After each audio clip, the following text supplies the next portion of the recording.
Welcome to our channel Loom, the place where true crime stories come alive. Most people believe the biggest. Crimes are loud. Guns, explosions, screams.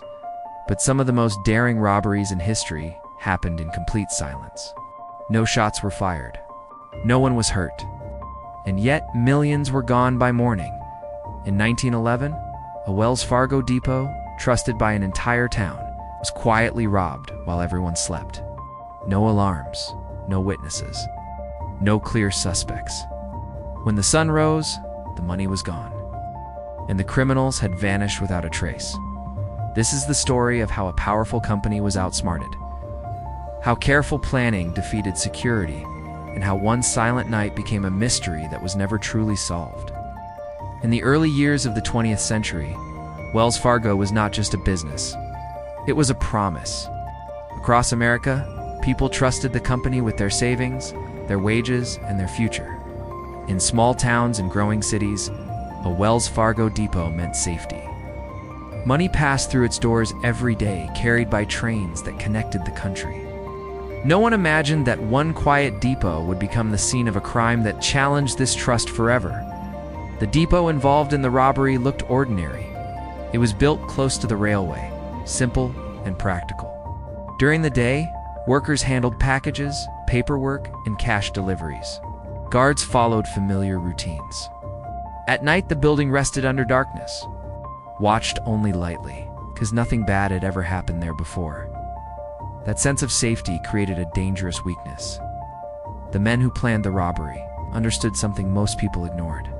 Strong reputations often replaced strong security. They believed that if they learned the habits of the depot, they could defeat it without violence. They were not reckless criminals. They were careful observers. For weeks, possibly longer, they studied the area. They watched when guards arrived and when they left. They noticed which doors were checked and which were ignored. They listened to how the town settled into silence at night. Every detail mattered. Nothing was rushed. They blended into the town easily. At that time, travelers were common. No one questioned unfamiliar faces. The men spoke little, stayed calm, and never stayed in one place too long. They waited for the right moment. That moment came in 1911. On a night that felt no different from any other, the town went to sleep as usual. Lamps dimmed. Streets emptied. Somewhere nearby, a train passed through, its sound fading into the distance. No alarms rang. No warning signs appeared. Darkness covered everything. The robbers moved quietly toward the depot. They chose the least visible side of the building. Their movements were slow and controlled. Panic had no place in their plan. Each man knew his role and trusted the others to do theirs, using simple tools and careful hands. Carried the depot without making noise. There was no forced explosion, no broken windows. Inside, they moved confidently, as if they had walked these halls many times before. They went straight to the storage area, where money and valuables were kept.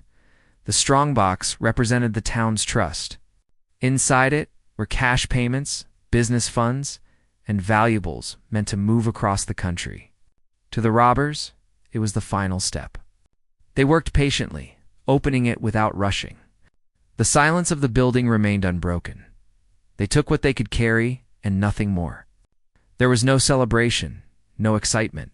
This was not an emotional act. It was planned work. Once finished, they closed what they could and disappeared back into the night. No one saw them leave. Morning arrived quietly. Workers returned to the depot, expecting another normal day. At first, nothing looked wrong. Then someone noticed a lock that did not sit correctly. Another worker saw the disturbed storage area. Confusion turned into shock. The strong box was empty. Wells Fargo officials were alerted immediately. Local law officers arrived and began their investigation. They searched for footprints, broken tools, or signs of struggle. There were none. The crime scene offered almost nothing. News of the robbery spread quickly. Newspapers reported it as a daring and embarrassing crime. People were stunned. If Wells Fargo could be robbed without a sound, what institution was truly safe? Investigators believed the robbery required inside knowledge. They suspected former employees, railroad workers, or experienced criminals who understood depot operations. Questioning began across nearby towns. Travelers were stopped. Known criminals were watched. But America in 1911 was vast and open.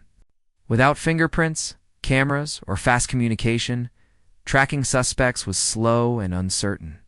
If the robbers boarded a train or rode into the countryside, they could vanish forever. Days passed. Leads faded. Witnesses remembered nothing useful. Rumors filled the silence left by facts. Some believed the robbers were locals hiding in plain sight. Others believed they were part of a moving criminal group targeting depots across states. Wells Fargo faced growing pressure. Customers wanted reassurance. Businesses worried about their money. The company responded by strengthening security quietly but firmly. Guard routines changed. Locks were improved. Trust was no longer enough on its own. For law enforcement, the case became deeply frustrating. Officers worked long hours, following every small possibility. But without evidence, there was nowhere to go. Slowly, attention moved to newer cases. The robbery slipped into history. Years later, the Wells Fargo Depot Robbery of 1911 became more than a crime.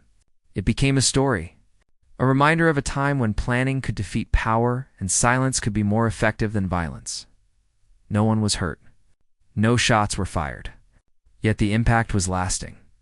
It changed how companies protected their assets and how the public viewed security. It exposed the limits of early 20th century law enforcement. The depot continued operating. Trains kept arriving. Life moved on. But the mystery never faded completely. The identity of the robbers remained unknown. The stolen money was never fully recovered. Today, the robbery stands as a symbol of a changing America, an era moving from trust to control, from reputation to systems. It reminds us that the most powerful crimes are not always loud. Sometimes history is shaped by footsteps no one heard. Doors opened in silence, and questions that never found answers. The Wells Fargo Depot Robbery of 1911 ended without arrests, without answers, and without justice. The money disappeared, and so did the men who took it. What remained was silence and questions that were never solved, even today. This case reminds people that the most powerful crimes are not always violent. Sometimes they are quiet, patient, and planned far ahead of time. A single night was enough to expose the limits of trust and security in an entire system. And as long as the names of the robbers remain unknown, this silent crime will continue to live on as one of history's greatest unsolved mysteries. For watching more amazing videos like this, subscribe our channel Crime Loom.